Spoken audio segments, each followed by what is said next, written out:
So as you know, we have been in a series called Cultivate, and we have been looking at how can we cultivate the fruit of the Spirit in our lives. In the book of Galatians, there is 9 virtues that Paul lays out that should be true of every follower of Jesus. And we've known this, and we've been going after each of these 9. And I just want to read this passage of Scripture over you one more time from Galatians chapter 5, verse 22. But the fruit of the Spirit is love, joy, peace, patience, kindness, goodness, faithfulness, gentleness, and self-control. Against such things there is no law. Now, for any of you who have been on this entire journey with us, and you're very linear thinkers, you know that we have taken some of these out of order. And you know that we still have 2 of these that we have to cover. So, we made this kind of move to end with kindness and gentleness because in a moment I'm going to introduce you to 2 friends whose book and story I came across a few weeks ago, and it was so riveting, so moving, that just a few of us said, we have to introduce them to you. They embody what kindness is all about. I had this teaching that was all centered around what is similar yet different when you compare kindness and gentleness. I had that message all done. But then with Hurricane Harvey, I just felt this prompting to put the gentleness talk to the side and talk about what does it mean for us to cultivate kindness. So what I want to do for those of you who go, Steve, you got to do all 9. In 60 seconds, scratch that, 42 seconds, I'm going to do the gentleness talk right now. You ready for it? Here it is. Be gentle, okay? I'm not asking you to be soft. I'm not asking you to be nice. I'm just saying, be gentle. All right, we covered gentleness. You feel good? Okay, be gentle. There we go. Okay, so today we are going to look at what it means to cultivate kindness. And these 2 dear best friends, their story is going to show you what kindness is all about. And then after their story, I'm going to get up and I'm just going to teach for a few moments, just deepening the understanding straight from the scriptures about the power, if we were to live out a biblical understanding of kindness, what that could mean for us, but what that could mean for the culture around us. So with that, watch this.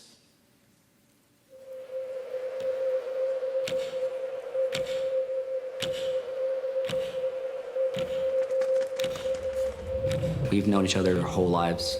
My immediate thought was, Pat and I should do this together. I wonder if I could do that in my wheelchair. It went something like, you want to go across 500 miles in northern Spain with me? Okay, I'll push you.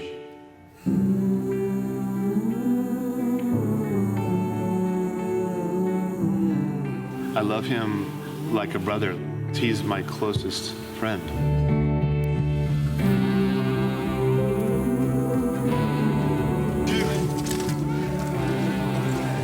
Terrified? I would say I'm terrified, but I don't think I'm quite as at peace as you are. I'm a little nervous about my legs. I'm relatively certain there's something that's wrong. I haven't seen a friendship like that before. Staying with someone through really hard things. Willow, would you give it up for my friends Justin and Patrick? Morning. Hey, good morning, everybody. I love that song. So,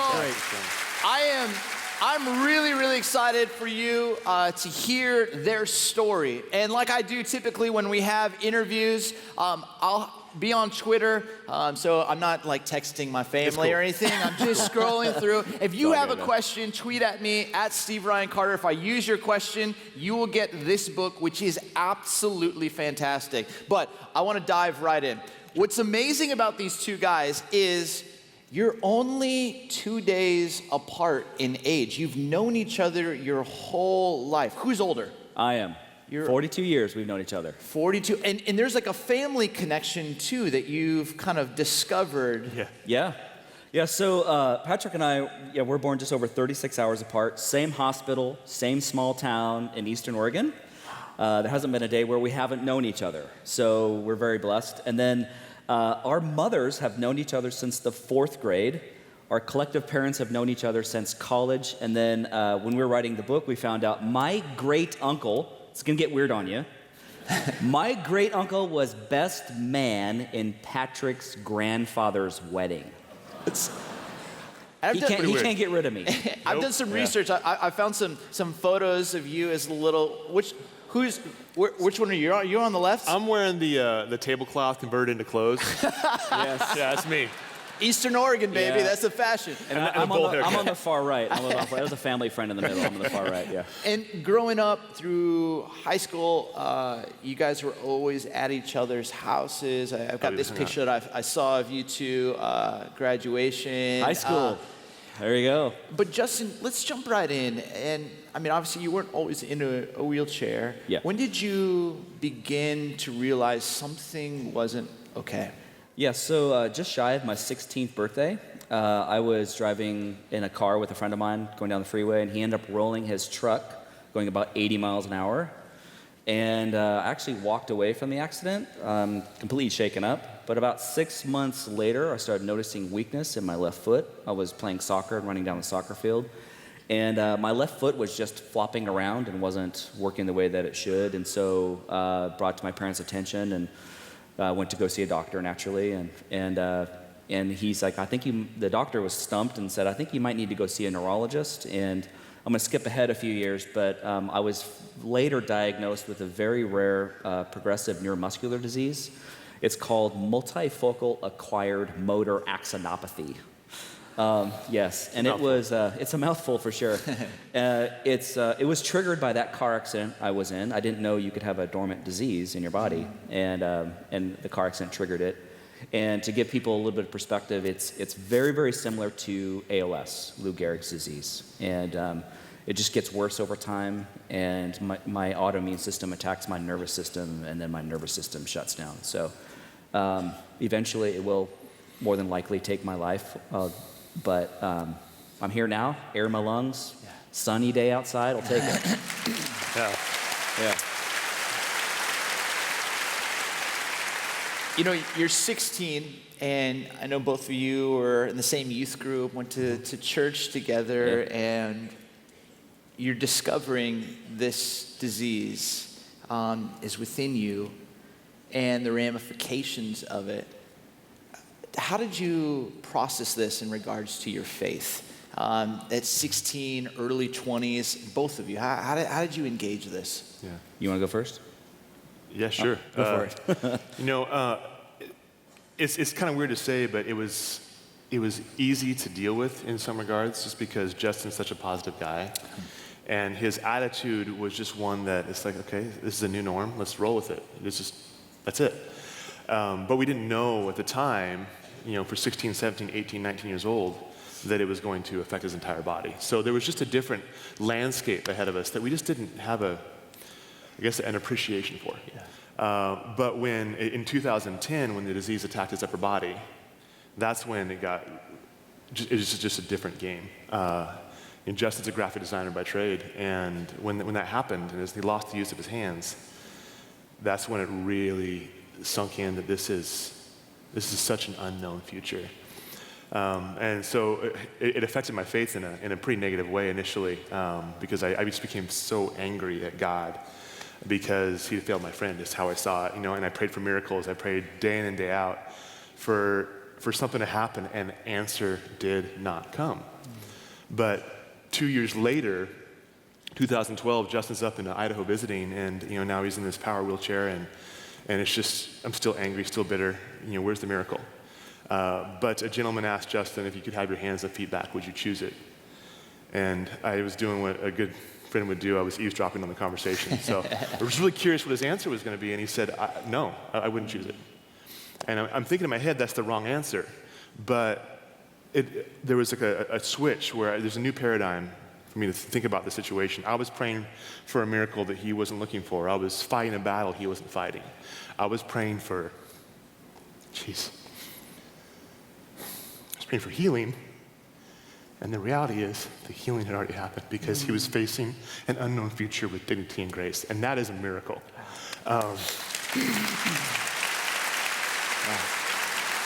Yeah. all he wanted were hands and feet, from me. And that's a privilege. That's a gift that I get to give to him every day. Gosh, it's a powerful line that you just said right there. I was fighting kind of with God for something that he had really was okay with. Yeah. And I just, even just hearing that, go, man, that is a nugget of truth, Where did you get that strength from? We were both very fortunate. We were raised in Christian homes, and I think from an early age, my parents instilled in me that Christ is a cornerstone that you can lean on, and I think just knowing that, God's got me on this path for a reason, and I've dealt with some very, very hard things as well. Obviously my physical journey, but just I was in a dark hole for a long time, and I had never leaned on my Christian faith so much in my entire life, and I still do. Yeah. It's not like just a one-time thing. It's continual. But I know that I have a wife who loves me. I'm married, and then I have kids who love me. Pat is right there, right next to me, living life with me, and it's when you have people that surround you that just want to pick you up and carry you, then it's just, you see a different way of looking through life. Yeah. And it's made me cherish life, and to not wait to live, and to do it with my friends, and to do it with, with you all today. So how cool is that? Yeah. To not wait to live. And you have just so embodied that. Both of you are married. You both have 3 kids. You've been married 20 years. You've been married 17 years. Yeah. And Patrick kind of alluded to it. You were a graphic artist and designer, and I was on Society 6, and I kind of looked up your name and came across some of your artwork. It's incredible, like the talent that you had and have. I love, there's a few of them. You're going to see shoes, and then this one of like the solar system, and just really clean, beautiful art. And we'll jump back to that in a moment. But as you moved into the wheelchair, the powered wheelchair, one day you were watching PBS, Rick Steves, who was doing a tour of Spain, and you had this prompting come over you. Tell us about that. Yeah, it was a nondescript Saturday morning. I was just minding my own business, and it's kind of one of those moments in your life that just it just hit me really, really hard. I wasn't expecting it as well, but watching Rick Steves from Rick Steves Europe, if anybody's familiar with who he is, he's like the nerdiest travel guy in the world. I love him. Sorry, Rick, if you're watching this. But it was on northern Spain, Pamplona, running of the bulls, and this pilgrimage across northern Spain called the Camino de Santiago. And it's 500 miles, and I just knew right then and there it was something that I needed to do. And I knew in my heart, my soul, and my mind, every fiber of my being was telling me, you need to go do this, go do this. And I was scared out of my mind. But Pat came down to visit me, and I was living in San Diego at the time. Now we live in Idaho, but in San Diego, and I showed him this episode. And I remember it very clearly. He's sitting right, like off to my right, just how he is right now. And I said, do you want to go across 500 miles of northern Spain with me? And he said, I'll push you. That's what he said. So... Now, I have no idea what we're getting ourselves into, by the way. Complete naive. Yeah. Right, because it feels like the nice thing a friend would say. Did you not clearly think this is 500 miles? Mm-hmm. And I love, though, that your first response was, I'll push you, which became the name of the book. It's the name of the website. That phrase just took on a life of its own. But once you began to realize what it was going to take to do this, how long from the day that you're sitting in San Diego watching Rick Steves to actually traveling over to Spain to do it? Yeah, so that was in 2012 when Justin had this crazy idea. He's the kind of friend that when he says, I got an idea, you're kind of like, okay, what is it this time? But you're welcome. Yeah, thank you. We actually pulled the trigger as far as on, okay, here we go. Let's get this done in the spring of 2013. So I trained for a year. I knew that this is going to be so far beyond anything I'd ever attempted to do physically. And so for 9 months straight, I was in the gym, twice a day, 6 days a week, without fail. I was either on my bike riding, just to get my body as conditioned as possible, because I knew there's going to be a lot of endurance I needed, right? Just stamina. And then about 3 months before we left, Justin's wheelchair showed up. And it's an aluminum wheelchair that I abandoned all gym time and bike time and just put him in the chair, and we would just do as many miles every day as we could just to condition my body and get used to the communication we would need to navigate various terrain. And then we would add elevation gain, and we still weren't ready. Yes. And it was my job to eat as much as possible. You're funny.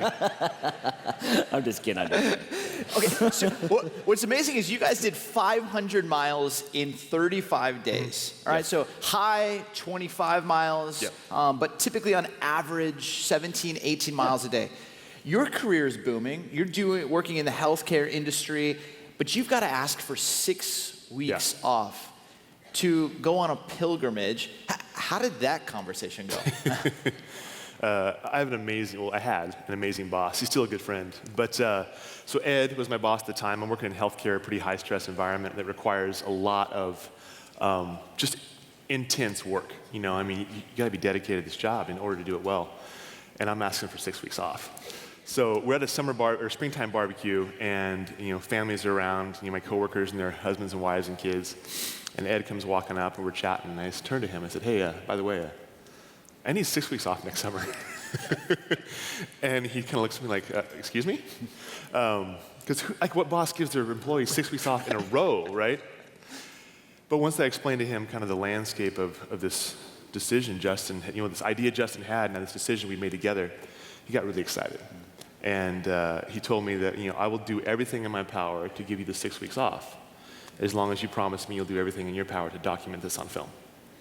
And so I was like, "Why?" And he said, "Because if you don't, you're selfish and you're irresponsible. There's too much hope not to share it." Oh, man. So you said yes. Mm-hmm. I'll document it. I saw in one on that kind of chair that you were pushing, there was a GoPro on top. Mm-hmm. Yeah. How else did you guys capture this journey? Yeah, so we took a very skeleton documentary crew with us, 2 videographers, our director Terry, and a PA, our production assistant, who was just responsible for all the logistics of camera gear and whatnot. And it was them filming us. They had two conditions. One was they couldn't help us, and the other one is they couldn't let me die. So, like if I was going off a cliff, they couldn't be like, "Get that shot! Get that shot!" Be a very short film. I'll drop you. Yes. I'll drop you. Yeah. Yeah. Oh. Okay, so when I think of the El Camino, I think of roads, nicely paved terrain, kind of like this one up here, and just like simple. But the more that I started researching this in prep for the interview, I realized, this is off-road, this is uphill, this is through mountain ranges, this is through weather patterns where it's just pouring rain. Mm-hmm. You probably couldn't have prepared yourself fully for what you were gonna encounter. And I just wanted to ask, what was the moment where you just were like, "I can't do this"? Because I have to assume there had to have been a moment like that. I would say there was never a moment where I felt I couldn't do it. I knew that as an individual, I couldn't do it. Yeah. You're trekking so many miles each day, and then the chair fully loaded with Justin as well as water and gear is 250 pounds. And so that wears on your body. And we had help initially, from different people, but we probably had a couple hundred pilgrims step in and just offer their assistance just out of the blue. We didn't ask for it. It was amazing. But on day 27, we find ourselves completely alone. We're like, there's no one around. We got a late start, so we're in between these waves of pilgrims from traveling from different of the small towns, and we're on a hill that should not be difficult. But 27 days, my body's just like, "Dude, what are you doing?" And so my knees hurt, my back hurts. I had places in my hips that I didn't know I had. That just this ache. And we're about halfway up a hill that just is kicking my butt. And I can't go any further. And Justin just says, hey man, let's stop. Let's go down the hill. Let's rest. Take stock of the situation and we'll figure it out. Because I'm so fatigued that why would you go back down, right? But I'm having trouble actually keeping the chair in one spot. We head back down the hill and we sit for about an hour in silence, just not really talking about anything. And he turns to me, he says, hey, want to give it one more shot? I'm like, fine, one more. So I strap him behind the chair, we march up the hill, and we get to almost the exact same spot. And I'm getting like 1 and 2 steps at a time before I have to rest. And my body's like, dude, I told you once. What are you doing, right? And I'm not going back down the hill a second time. So now I have my head pressed against the handlebars, and I'm squeezing the brakes as tight as I can. I'm at about a 45-degree angle, so that chair won't inch its way back. And we're like, what do we do? And then we hear footsteps behind us, and a gal comes out of nowhere, Victoria, and she says, can I help?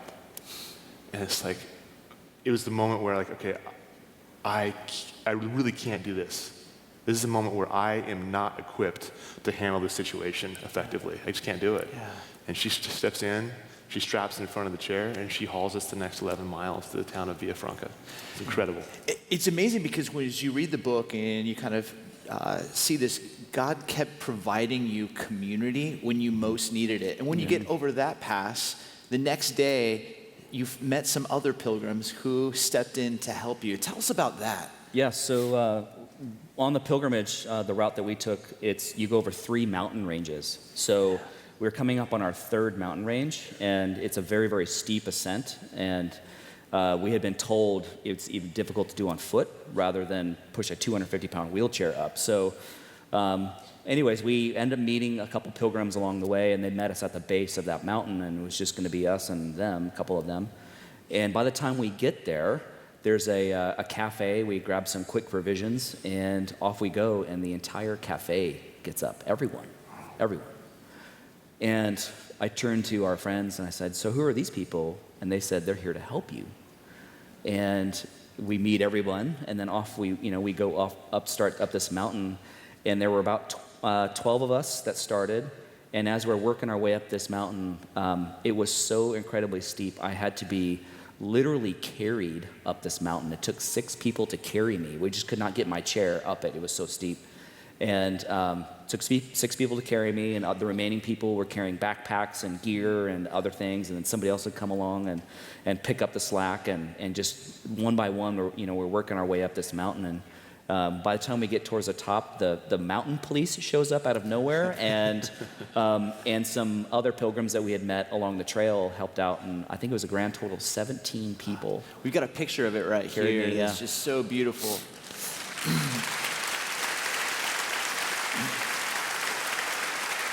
Justin, we're today kind of focusing in on kindness and cultivating this spirit of kindness. Imagine for you kind of having the gift of Pat saying, I'll push you. What is it like to receive kindness? It's hard. It's a lesson I've been learning since my disease started in my teens. And from the moment, just to give a little bit of perspective even further, from the moment I get up until the moment I go to bed at night, I have to be cared for. I have to be fed. I have to get my help with my clothes put on, brushing teeth, getting help in the bathroom, showering. Everything, pretty much of my life, I'm dependent upon others and the kindness of others. My wife steps in 24/7, pretty much. Pat's there, kind of the number 2, and it's a muscle that I've had to learn to flex over time and to allow people in. But one of the biggest lesson that I've learned, and was really cemented on that day when we climbed that mountain, was when you deny someone the opportunity to help you, you actually deny them joy in life. Yeah. And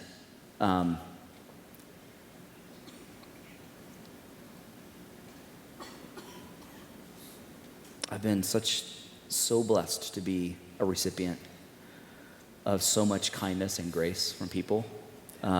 It would take a lot longer than the time we have today to share with you, but I'm so grateful for for people stepping in and carrying my load. And it's amazing. Yeah. And I imagine for you,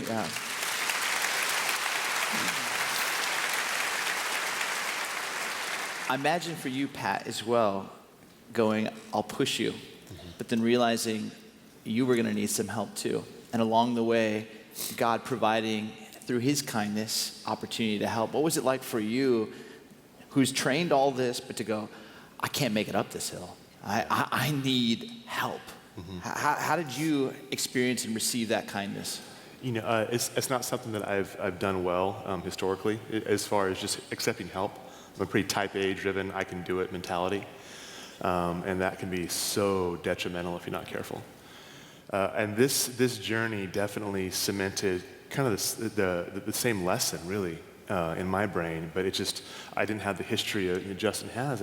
I mean, we all have things we need help with. There's no question. There's nobody who can exist as an island. It's just, show me that person and I'm going to show you a liar. I'm sorry, it doesn't exist. But certain situations, those things we need help with are more visible. But I was in no way able to deal with this from a spiritual or emotional standpoint on my own. Not even from a physical standpoint. So to have people step in, countless individuals, not only to offer help, but to offer help that wasn't asked for. Yeah. Just, they see a need, step in. And we had one day where we're it's early on, and it's a hill that's not tall, but I'm clearly fatigued. And this little tiny Italian guy, he's like probably $1.05. He's tiny, but he's so strong. He pushes me out of the way, and he pushes Justin up the hill, and he waves goodbye. We have no idea what his name is. Yeah. No clue. Yeah. And off he went. That kind of just embodiment of kindness and love is the very thing that we are called to do. Yes. And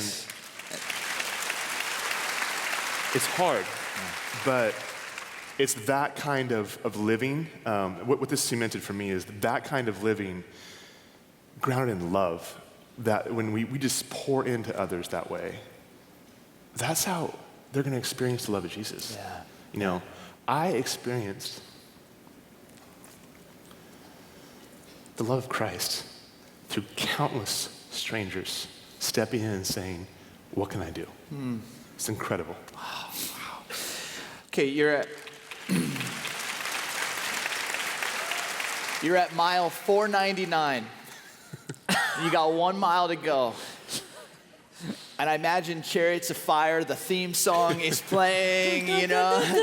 It's just slow motion, just like feeling it, you know. And you get to the end. Is there like tape that you guys run through? Is there anybody there? I wish it was that cool. No, this is cooler. But this is cooler.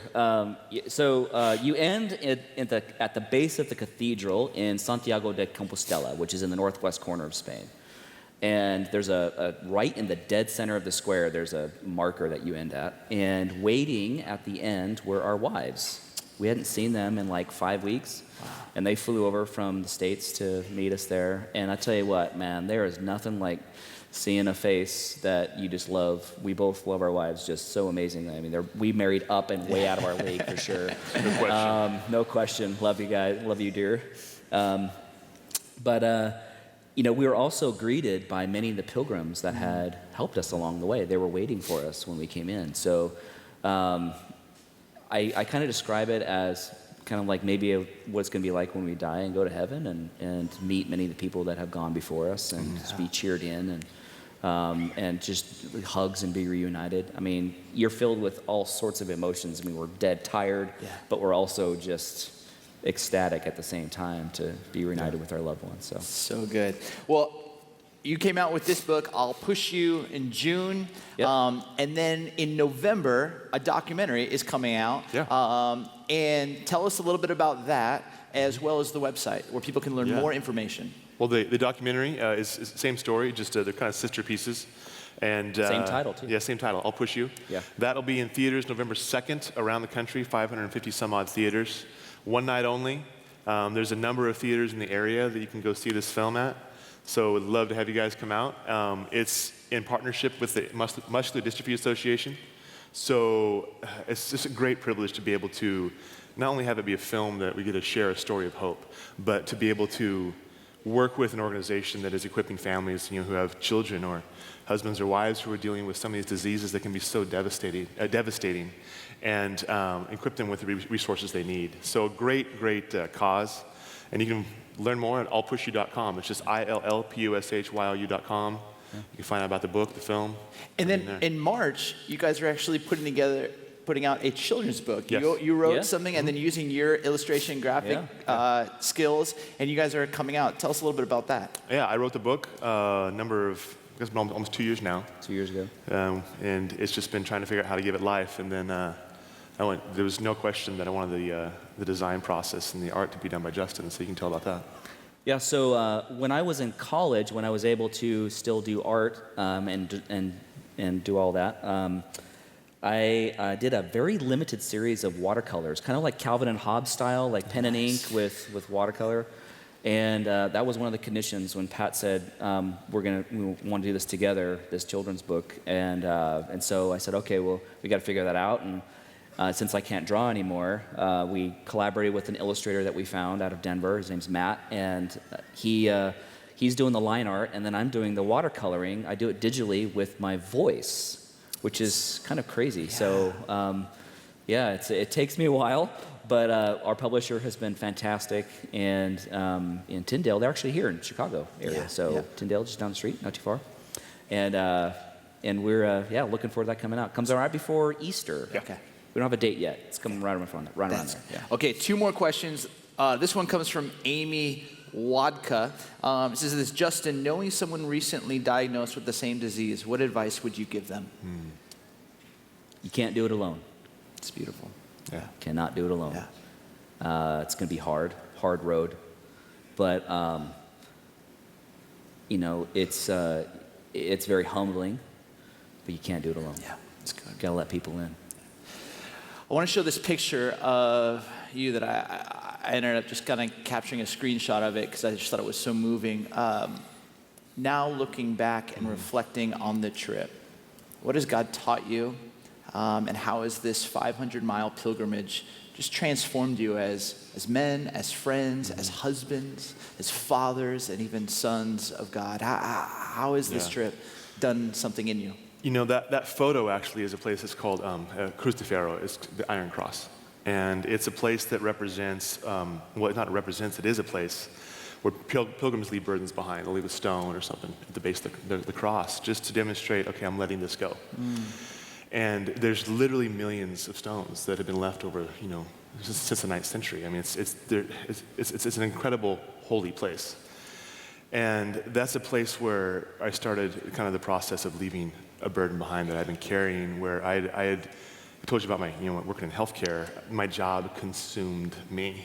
I let it consume me, but it consumed me to the point where I wasn't a father or a husband that I was proud to be. And through that and a series of other events, including Victoria and the 17 people on the climb up Los Sombrero, that day where we had so much help, it really kind of, I was drawn to Matthew 25 with the goats and the sheep, where Jesus is teaching in a parable about, there's a lot of layers to that section of scripture. But what strikes me is that when he's talking to the sheep and they're like, God, when do we clothe you? When do we feed you? When do we invite you in? When do we visit you? They're unaware. It's so ingrained in their DNA to love people recklessly and wholly that they don't even realize that that's what they've been doing for their Lord and Savior. And loving God looks like loving others because loving God is loving others. That's beautiful. No question, right? Amen. Amen. And changed my perspective as a father, as a husband, as a friend, where everything I do must be motivated by love. Because Jesus chose relationship over religion every single time.